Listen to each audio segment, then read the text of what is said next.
Slave trader, murderer, and Nazi spy? Not exactly the legacy you want to leave behind as one of America's greatest action heroes. Errol Flynn was an icon of Hollywood's golden age. Throughout the 1930s and 40s, Flynn starred as swashbuckling rogues and dashing heroes in historical action hits like Captain Blood and The Adventures of Robin Hood.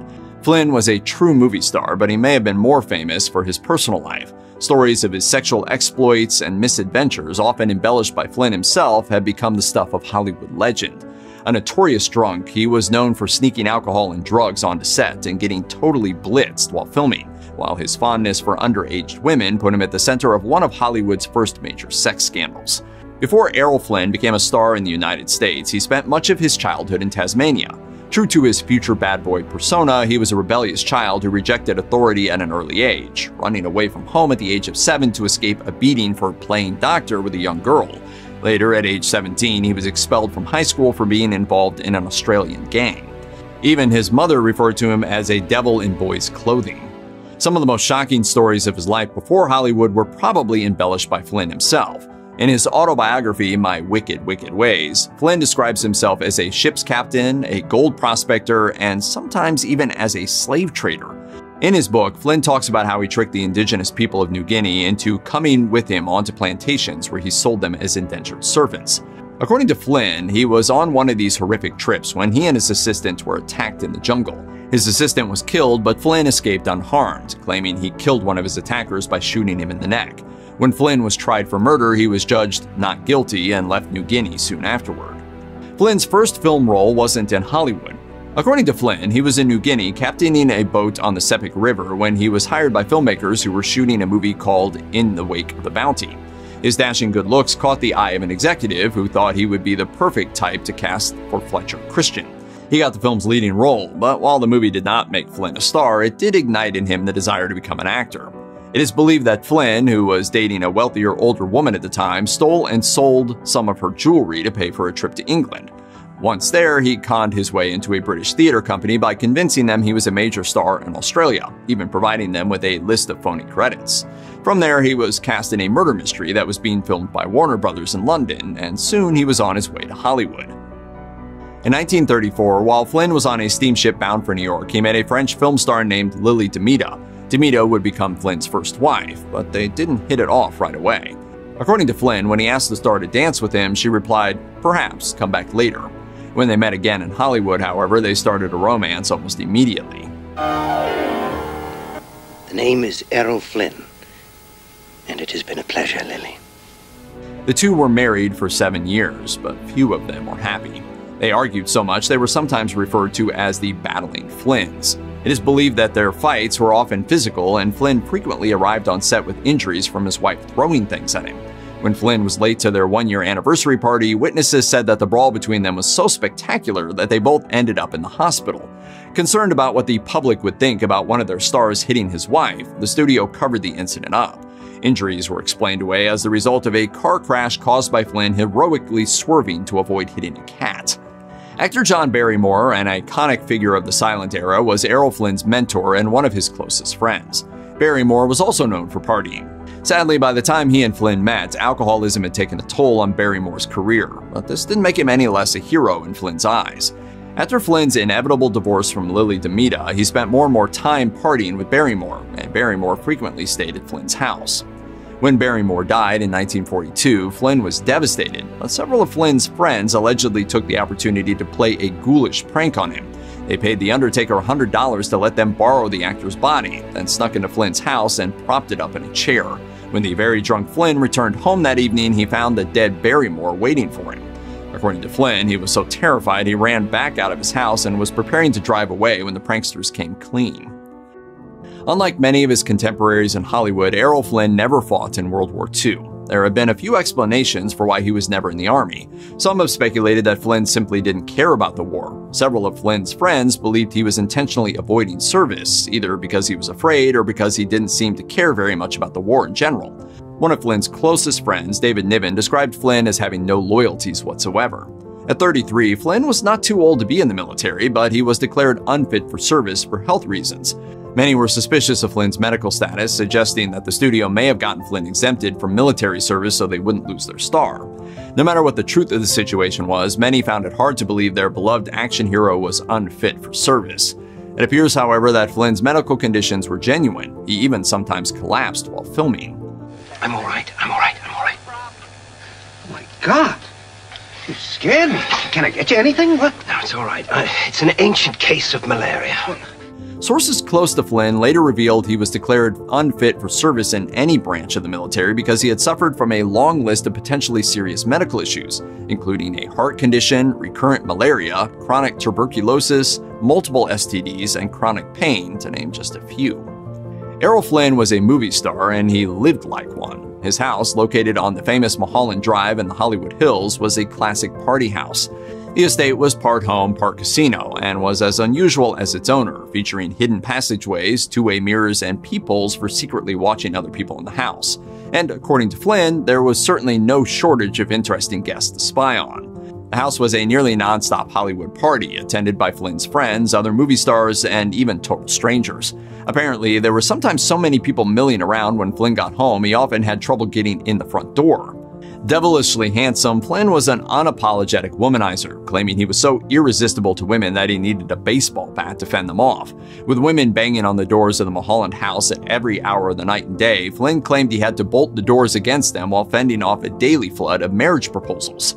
Throughout his life, Flynn excused his notorious sexual behavior by saying it was beyond his control. He even once went so far as to explain that if a woman approached him in his dressing room and pulled down his zipper, he was not to blame for what might follow. Flynn had such a reputation that the idiom "in like Flynn" came to be used as a way of saying someone was going to be successful with women very quickly. If I touch the arm of a girl or woman who fires me, I've got to go as far as I can, or as far as she'll let me.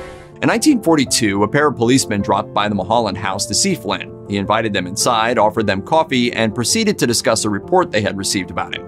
According to Flynn's autobiography, he would later come to regret talking to them without a lawyer. The police seemed to be on Flynn's side. They were friendly and revealed information about the case that would typically be kept from the subject of the investigation. Among other things, the police informed him that a 17-year-old runaway named Betty Hansen, who at the time was being held in juvenile hall, had accused him of statutory rape. The LAPD eventually connected the Hansen case to another case, stemming from the complaint of the mother of a girl named Peggy Satterlee. Flynn never denied that he and Peggy had been together on his yacht, but he insisted that there had been no way of knowing her real age, as she had a license stating she was 21. Satterlee's mother, however, insisted that her daughter was only 15. The courtroom for Flynn's trial was packed with fans and was reported on constantly by the media. The scandal fascinated the public, and sordid details of the crimes became popular celebrity gossip. Ironically, rather than damaging Flynn's reputation, it only boosted his image in Hollywood as a sex symbol. Far from harboring bad feelings toward the young women who accused him, Flynn said he felt sorry for them and thought they were victims of a media frenzy that had taken advantage of all of them. In fact, the trial does not seem to have discouraged his interest in young girls at all, although he did take time to confirm the age of the next girl he was interested in. Her name was Nora Eddington. She was 18 years old, and he met her while he was still on trial. Eddington worked behind the cigarette counter in the courthouse lobby. Throughout the trial, Flynn admitted he had his eye on her, and since he was still concerned he might end up in prison, he hoped to have one last fling. But Flynn's luck held, and he did not go to prison. Even though he admitted that he might have broken the law, it didn't seem to matter, and soon after the trial, Nora Eddington became Flynn's second wife. While the trial was a complete media frenzy, Flynn's fans did not abandon him. In fact, they seemed to love him more than ever. But all the negative publicity took a toll on Flynn. The stress led to an increase in his already heavy drinking, and soon he was taking drugs as well. Flynn was often seen taking vitamin injections, which he was having mixed with morphine. To make matters worse, Flynn's film career was slowing down. Paired with his feelings about the trial, he sank into a severe depression. The critics were hard on him, and he regularly met with bad reviews. Flynn railed against the studio for typecasting him, but in fairness, that was probably because films starring Flynn as anything other than a costumed action hero did poorly at the box office. On top of that, for the first time since he had become a movie star, Flynn was struggling financially.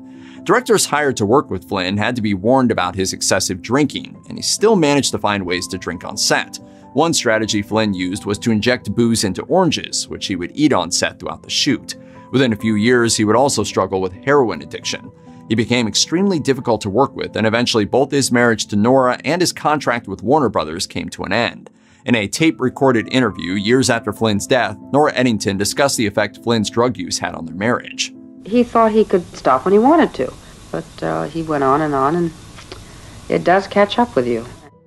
In 1980, a biographer named Charles Higham wrote a book about Errol Flynn that accused him of being a Nazi spy. Higham reportedly became suspicious of the actor because of the political leanings of a few of Flynn's friends. One of these many friends was an Austrian doctor by the name of H.F. Urban. Flynn and Urban met in New Guinea, and the two remained close. Urban was a member of the Nazi Party, but claimed not to be active. He once stated authorities within German intelligence had attempted to recruit him, but he never admitted to being a Nazi spy. Another controversial figure was Freddie McAvoy, another close friend of Flynn's, who was described as being an anti-Semitic Nazi sympathizer.